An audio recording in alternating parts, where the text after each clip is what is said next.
అనేక సద్గురు జ్యోతిషాలయంలో వారఫలాల్లో తీసుకుంటే మే 17 నుండి మే 21, 2026 వరకు మనం ఇప్పుడు తెలుసుకోబోతున్నాం. వేడి తాపడం ఎక్కువ ఉంది. మన యొక్క ప్రేక్షక మిత్రులందరూ కూడా ఎప్పుడా ఎదురు చూస్తూ ఉంటారు 15వ తారీఖు నుంచి నాకు ఎలా ఉంది అని చెప్పి. ఆ సమయం ఆసనమైంది. గ్రహాలు మనకు అనుకూలించడానితో పాటు మనం కూడా సమాజానికి నేను సహితం ప్రపంచానికి సమిధనొక్కటి ఆహుతిస్తానట్టుగా ఒక చలివేంద్రం ఏర్పాటు చేయండి. చలివేంద్రం ఏర్పాటు చేయడం కుదరట్లేదు. కొన్ని చిన్న చిన్న వాటర్ బాటిల్ తీసుకోండి. 1/2 లీటర్ వాటర్ బాటిల్ లేదా 1 లీటర్ వాటర్ బాటిల్ తీసుకొని అలా మీరు బండి మీదనో కారులో పోతూ ఉండగా స్ట్రేంజర్స్ ఒక 10 మందికి 20 మందికి పెట్టండి. మీ వ్యక్తిగత జాతకం ఎలా ఉంటుందో వాళ్ళ జాతకానికి కూడా మీరు ఒక గురువుగా మారుతారు. మీ ఇష్టదైవాన్ని ప్రార్థన చేయండి. అందరికీ కూడా ఏదో ఒక వ్యాపార ఉద్యోగ వ్యవహారాలు అన్ని తెలుసుకోవాలని కోరిక ఉంటుంది కదా, దాన్ని మనం విశ్లేషిద్దాం ఈ వారం అంతా కూడాను. జ్యోతిష్యం పడుతున్న వర్షానికి ఒక గొడుగు మాత్రమే కానీ జ్యోతిష్యం జీవితం కాదు. మీరు మిమ్మల్ని మీ ఇష్టదైవాన్ని ప్రార్థన చేసుకోండి. జ్యోతిశాస్త్రరీత్యా ద్వాదశ రాశిలో 2వ రాశి అయినటువంటి వృషభ రాశి మిత్రులారా, మే 15 నుండి మే 21, 2026 ఖచ్చితమైనటువంటి శుభాశుభ ఫలితాలు ఈ వారంలో ఎలా ఉంది అంటే, స్లోగా కనిపించిన లోపల స్ట్రాంగ్ ప్రాసెస్ జరుగుతుంది. సైలెంట్ గ్రో వీక్ అనమాట ఈ వీక్. గురువు మీ రాశిపై ప్రభావం వ్యక్తిత్వ నిర్ణయాల మీద ఉంటారు. శుక్రుడు అనుకూల స్థితి, శని 10వ స్థానాన్ని చూస్తున్నారు. బుధుడు ఫైనాన్స్ ప్లానింగ్ ముఖ్యంగా ఇస్తున్నాడు. సాలిడ్ ప్రోగ్రెస్ ఉంటుంది ఈ వారం అంతా కూడా చెప్పొచ్చు. జాబ్లో రెస్పాన్సిబిలిటీ పెరుగుతుంది. సీనియర్స్ మీపై డిపెండ్ అయ్యే అంత గొప్ప స్థితికి వెళ్తారు. ఇది ప్రభుత్వ, ప్రైవేట్ అన్ని రంగాల వరకు వస్తుందని కూడా చెప్పచ్చు. కానీ ఓవర్ కాన్ఫిడెన్స్ మాత్రం వెళ్ళకండి. బిజినెస్లో స్టేబుల్ గ్రో ఉంటుంది, మంచిగా ఉంటుంది. మీ యొక్క డెట్స్ అన్ని కూడా క్లియర్ అయ్యే అవకాశం ఉన్నాయి. మీరు ఏదో లోన్ కోసం ఎదురు చూస్తున్నది, అది వచ్చే అవకాశాలు ఉన్నాయి. ఆర్థిక స్థితి స్టడీగా ఉంటుంది. ఈ చిట్ ఫండ్స్ అవి లేదా పర్మిషన్స్ కోసం అంతా మీరు అప్లై చేస్తుంటారు సరే, అవన్నీ కూడా వచ్చే అవకాశాలు ఉన్నాయి. సేవింగ్స్ పెరుగుతుంది. లగ్జరీ స్పెండింగ్ పెరుగుతుంది. కొంచెం దాన్ని కంట్రోల్ చేసుకోండి. కుటుంబంలో శాంతి ఉంటుంది. ఒక మంచి వార్త, శుభవార్త వింటారు. భార్యాభర్తల మధ్య అనుకూలత పెరుగుతుంది. రాజకీయంలో మీ మాటకు విలువ పెరుగుతుంది. కానీ పేషెన్స్ అవసరం ప్రజాక్షేత్రంలో వెళ్ళేటప్పుడు. వ్యవసాయదారులకి భూమి పంటల విషయంలో పాజిటివ్ సిగ్నల్స్ వస్తున్నాయి. స్లో గ్రోత్ గా కనబడుతుంది. కోర్టు కేసులో మీకు అనుకూలంగా స్లో మూమెంట్స్ ఉన్నాయి. త్వరగా ఫలితం రాదు. ఇంకా ఇన్వెస్ట్మెంట్స్ షేర్లో కానీ safe investment okay. Long term gain strong. Speculation avoid చేయండి. F&Oలో అవాయిడ్ చేయండి. విద్యార్థులకి కాన్సన్ట్రేషన్ స్ట్రాంగ్ గా ఉంటుంది. కానీ లేజీనెస్ బాగా వస్తుంది, జాగ్రత్త. ఇంకా ఆరోగ్యపరంగా ఇంకా షుగర్ లాంటిది, థ్రోట్ ఇష్యూస్ కానిది, లేదా ఫుడ్ అలర్జీ కానీ, వెయిట్ గెయిన్ అవ్వడం కానీ ఇలాంటివి జరుగుతుంది. కాస్త చిరు తిండ్లు మానేయండి ఈ వారం. దానివల్ల ఇబ్బంది వచ్చే అవకాశాలు బాగున్నాయి. 70% మీకు అనుకూలంగా ఉంది ఈ వారం అంతా కూడాను. శుక్రవారం నాడు అమ్మవారిని ప్రార్థన చేయండి. పేద మహిళలకి వస్త్రం కానీ చెప్పులు కానీ దానం ఇవ్వండి. కొత్తది, వాడింది కాదు సుమ. మళ్ళీ బాగా వినండి సుమి, మీరు వాడిన బట్టలు వాడిన చెప్పులు ఇవ్వకూడదు. కొత్త బట్టలు కొత్త ఇది ఇవ్వాలి. అండ్ మీరు చేయవలసిన పనులంతా కూడా చలివేంద్రాన్ని ఏర్పాటు చేయడం. ఓం శుక్రాయ నమః, శ్రీమాత్రే నమః 108 సార్లు చెప్తూ ఉండడమే ఈ వారం అంతా కూడా మీకు చెప్పచ్చు. ఈ వారం వేసిన పునాది వచ్చే నెలలలో మీకు అనుకూలాన్ని కలిగిస్తుంది. మంచిగా ప్లాన్ చేసుకొని నెమ్మదిగా వచ్చింది జీవితంలో నిలకడగా ఉంటుంది విజయవస్తు. ఇంకా అద్భుతమైనటువంటి ఫలితాలు పొందడానికి అతి శక్తివంతమైనటువంటి కరికాళిమాలను మన దేవాలయంలో 48 రోజులు చండీ సుదర్శన సుబ్రహ్మణ్య భుజంగ అనుష్ఠానంతో పూజ చేసినటువంటి, ల్యాబ్ టెస్ట్ చేసినటువంటి కరంగాళిమాల ఉంటుంది. దీన్ని ధరించండి. అన్ని రకాలైనటువంటి ఫలితాలను పొందండి. ఇంకను మీ యొక్క వ్యక్తిగత జాతకం తెలుసుకోవడానికి మీ పరిసర ప్రాంతాల్లో ఉన్నటువంటి గురువుల్ని సంప్రదించండి. మీ యొక్క పుట్టుపూర్వోత్తరాలను ఇచ్చి వారి దగ్గర తెలుసుకోండి. లేదు గురుగారు మీ దగ్గరే మేము అపాయింట్మెంట్ పొందాలి అని అనుకుంటున్నామనంటే మీ పేరు, date of birth, time of birth, place of birth WhatsApp చేయాలి. డైరెక్ట్గా కాల్ చేస్తే రెస్పాండ్ అనేది ఉండదండి. మీరు వాట్సప్ చేసిన తర్వాత మా అడ్మిన్స్ మీకు రిప్లై ఇస్తారు. విజయవస్తు. రానున్న జూన్ 2వ తారీఖున గురు పెయర్చి అంటారు, అంటే గురు అతిసారం గురువు ఎప్పుడైతే స్థానం మారుతాడో వాళ్ళ జీవితాలే మారుతాయి అంటారు. అలాంటి అద్భుతమైనటువంటి ఒక మహా అద్భుతం 2026 జూన్ 2వ తారీఖున గురువు మిథున రాశి నుంచి కర్కాటక రాశికి రాబోతున్నారు. ఈ రోజుని పండుగలాగా జరుపుకోవాల్సినటువంటి ఒక సమయం.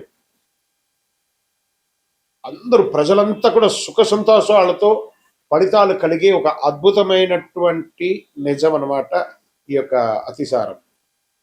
కారణం ఏమంటే ఈ సంవత్సరం గురువే కర్కాటక రాశిని శాసించేవారుగాను ఉచ్చ స్థితిని పొందుతున్నారు కర్కాటక రాశిలో.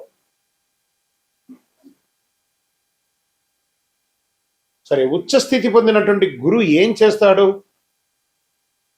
సాధారణంగానే గురువు వచ్చాడంటే, గురుబలం వచ్చిందంటే మంచి జరుగుతుందని ఒక పేరుంది. ఇక ప్రత్యేకించి ఉచ్చ స్థితి పొందినటువంటి గురువు ఏం చేస్తాడు? అందులో గురు భగవానికి చాలా ఇష్టమైనటువంటి ఇల్లు కర్కాటక రాశి. అందుకే గురు చంద్ర యోగం, చంద్రుని యొక్క ఇల్లు. గురు చంద్ర యోగం ఏర్పడబోతుంది. ఈ సంవత్సరంలో ఎన్నో యోగాలు రావడానికి సిద్ధంగా ఉన్నాయి. Get ready. ప్రతి రాశిలోనూ గురు భగవానుడు ఆయన చక్రం తిప్పబోతున్నాడు. Get ready. రాశి ప్రకారం ఎవరు పాప ఫలితాల నుంచి బయటపడబోతున్నారు, ఎవరు యోగాన్ని పొందబోతున్నారంటే, వివాహం కాని వారికి వివాహం, పిల్లలు లేని వారికి పిల్లలు. గురు పేర్చండి మన ఇంట్లో జరిగే ఒక పెద్ద శుభకార్యం లాంటిది అనమాట. 12 రాసుల వారంతా ఈ గురు పేర్చలో ఎప్పుడు వస్తుందా అని ఎదురు చూస్తూ ఉన్నటువంటి సమయం.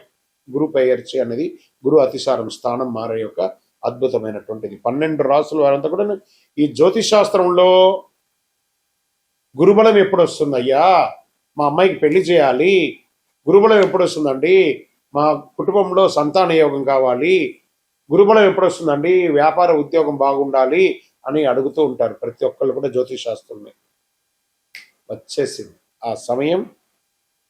అదే ప్రశ్న అందరికి ఎప్పుడు వస్తుంది. గురు కటాక్షం ఉంటేనే పెళ్లి, సంతానం, ఇంట్లో జరిగే అన్ని శుభ కార్యక్రమాలు జరుగుతాయి.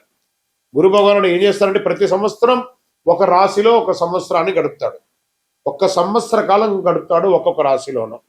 గురు భగవానుడు ఈ సంవత్సరం మిథున రాశి నుండి కర్కాటక రాశికి జూన్ 2వ తారీఖున వచ్చి 1 సంవత్సర కాలం అక్కడే ఉండి ఉచ్చ స్థితిని పొందుతాడు. ఎప్పుడు 3 దివ్య దృష్టిలు ఉంటాయి.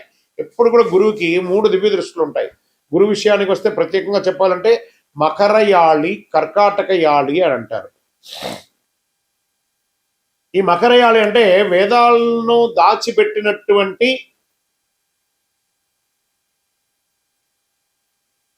స్థలం అని కూడా అర్థం. హిరణ్యాక్షుడు అనే రాక్షసుడు ఏం చేశారంటే వేదాలను తీసుకెళ్లి భూమిని కూడా తీసుకెళ్లి భూమాతను దాచిపెట్టేశాడు. పురాణంలో చెప్పబడుతుంది మకరయాళిలో.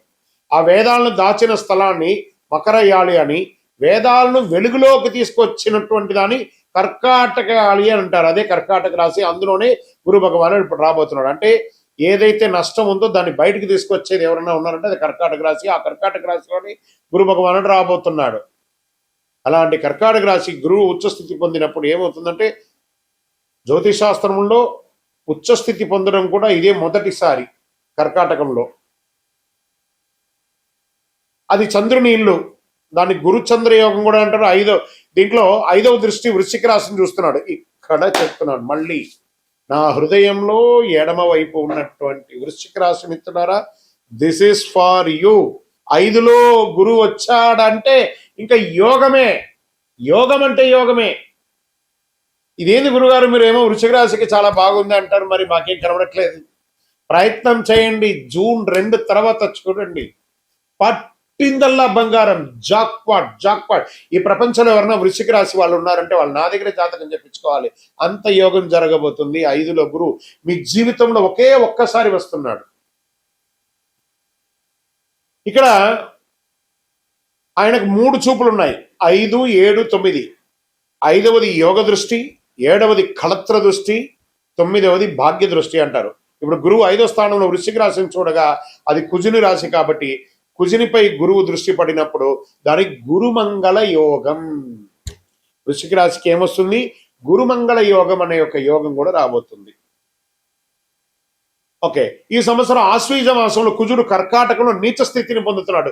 కుజుడు నీచ స్థితిని పొందినప్పుడు ఉచ్చ స్థితిలో ఉన్న గురువు అక్కడే ఉంటాడు కాబట్టి ఇద్దరి కలయిక వల్ల నీచ భంగ రాజయోగం అవుతుంది. ఇది ఈ సంవత్సరంలోనే జరుగుతుంది. అదే గురువు మంగళయోగంగా ఏర్పడుతుంది. తర్వాత గురువు మకర రాశిని చూస్తున్నాడు. మకర రాశికి యోగం. ఆయన మకరాన్ని చూడడం అంతా శుభం పరిగణించకపోయినా మకర రాశికి రాహు భగవానుడు డిసెంబర్ 6వ తేదీన వస్తున్నాడు. అప్పుడు గురువు ఆ మకరంలో ఉన్న రాహును చూస్తాడు కాబట్టి ఏమవుతుందంటే గురు చండాల యోగం అంటున్నారు. ఖచ్చితంగా నోట్ చేసుకోండి అందరు కూడాను, పేపర్ పెన్ నోట్ చేసుకోండి. నా యొక్క వీడియో ఫుల్ ఎవిడెన్స్ విత్ ప్రూఫ్తో నేను మీకు ఇస్తున్నాను, గుర్తుపెట్టుకోండి. ఇది చాలా అద్భుతంగా ప్రిడిక్ట్ చేసి ఇవ్వబడింది. నోట్ చేసుకోండి. ఇప్పుడు ఈ రాశి యొక్క 12 రాసుల్లో కొంతమందికి గురు చంద్రయోగం, గురు మంగళ యోగం, గురు చండాల యోగం అంత అద్భుతంగా ఉండబోతుంది. తర్వాత ఇదే గురువు శనిని చూడడం ఇదే మొదటిసారి. శని భగవాన్ని చూస్తున్నాడు. శని తన పనిని తాను చేసుకోబోతున్నాడు. కష్టాలు పెట్టడం శని పని, మంచి చేయడమేమో గురు పని. మంచి చేసే గురువు కష్టాలు పెట్టే ఆ శనిని మొదటిసారిగా చూస్తున్నాడు. ఎవరికి ఏం చేయొద్దయా శని భగవానుడు, పోని పాపం అందరూ బాగుండాలయ్యా, ఈ ఒక్క సంవత్సరం వాళ్ళందరికీ కొంచెం కష్టాల నుంచి కొంచెం కడతీర్చు అని గురు భగవానుడు శని భగవానుడికి రికమెండ్ చేస్తున్నాడట. ఇందరికి ఈసారి మన ఇద్దరం కలిపి అందరికి మంచి చేసి వెళ్ళిపోద్దాం అని గురు భగవానుడు శని భగవానుడికి రికమెండ్ చేసి ఒక అద్భుతం, ఒక భావంలోకి వచ్చినట్టుంది కదా ఇది. గురు భగవానుడు శనిని చూడగానే ఏమవుతుందంటే శని తన విషపూరితమైనటువంటి దృష్టిని తగ్గించుకుంటారు. నాకు శని పట్టింది, ఏళ్ళనాడు శని పట్టింది, అర్ధాష్టమ శని పట్టింది, అష్టమ శని పట్టింది, కంఠ శని పట్టింది, జన్మ శని పట్టింది, పాద శని పట్టింది ఎప్పుడు భయపడుతూ ఉంటారు కదా. గురువు యొక్క చూపు శని మీద పడగానే ఆ వీక్షణ కాస్త తగ్గుతుంది. గురు భగవానుడు శనిని చూడడం ఏమవుతుందంటే తన విషపూరితమైన దృష్టి తగ్గించుకుంటాడో అవన్నీ అద్భుతాలు ఈ సంవత్సరంలో జరగబోతున్నాయి. అది అన్నిటికంటే ఇంకా గొప్ప విషయం ఏమిటంటే ఒకవైపు మకరంలో రాహు వస్తుంటే సింహంలో ఉన్న కేతు కర్కాటానికి వస్తున్నాడు. ఈ డిసెంబర్ 6వ తేదీన వస్తున్నాడు. ఎప్పుడు గురువు కేతు సంబంధం ఏర్పడుతుంది.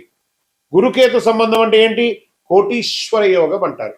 చూడండి గురువుతో ఎన్ని రాసులు కలుస్తున్నాయి. అప్పుడు కోటీశ్వర యోగం. మళ్ళీ రాసుకోండి, గురుచండాల యోగం, గురుమంగళ యోగం, గురుచంద్ర యోగం, అలాగే కుజుని వల్ల నీచభంగ రాజయోగం. ఇవన్నీ మీకు ఇవ్వగలిగింది ఒక్క గురువు వల్ల మాత్రమే అవుతుంది. ఇది సాధారణ గురువు కాదండి ఇప్పుడు వచ్చేది. ఉచ్చస్థితి పొందిన గురువు. ఆలోచించండి ఎంతమందికి ఏమేమి జరగబోతుందో. ఇవన్నిటికంటే ఇంకా గొప్ప విషయం ఏంటంటే ఈ సంవత్సరం పేరు శ్రీ పరాభవనామ సంవత్సరం. దానికి రాజు మళ్ళీ గురువు. గురువే రాజుగా ఉన్నాడు. గురువు అతిసారం అవుతుంది. ఎంత మంచిది చూడండి. ఈ సంవత్సరానికి రాజువే గురువు అంటే ఈ పదవి ఆయనదే. ఇప్పుడు గురువు సంవత్సరం ఇన్ఛార్జ్గా కూడా ఆయనే ఉన్నాడు. అలాగే రాసులన్నిటికీ ప్రధాన నాయకుడిగా కూడా గురువే ఉన్నాడు. ఆయన అనుకున్నదంతా సాధిస్తాడు. ఏం సాధిస్తాడంటే అదే నేను మొదలే చెప్పాను కదా మీకు, ఎవరికైతే గురుబలం లేకపోతే వారికి గురుబలాన్ని ఇస్తాడు.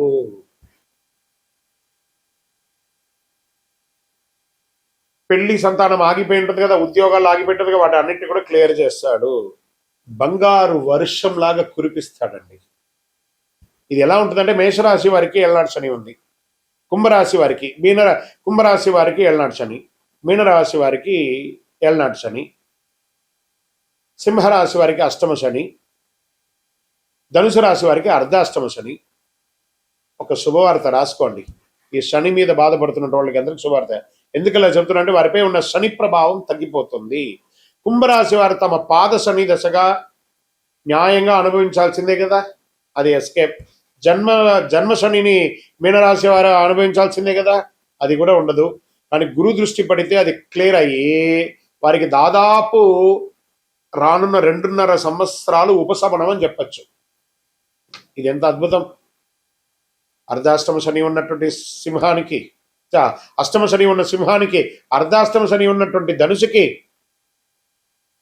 మేష ఇక్కడ లాభపడే వాళ్ళు, ఇబ్బందిగా ఉన్న వాళ్ళు కూడా లాభపడే రాశులు ఏమన్నంటే మేషరాశి, సింహరాశి, తర్వాత ధనుసు రాశి, దాని తర్వాత మకర రాశి, కుంభరాశి, మీనరాశి వీళ్ళందరూ కూడా శనితో కొంచెం ఇబ్బంది ఉన్నారు కదా, అన్ని కూడా క్లియర్ అయిపోతుంది. ఆయన ఏం చేస్తున్నారు, మీరు శనిలో ఉన్నా కూడా మీకు నా వల్ల మీకు ఉపశమనం, నేను శనితో రికమెండ్ చేయించాను అన్నట్టుగా ఇస్తున్నాడు.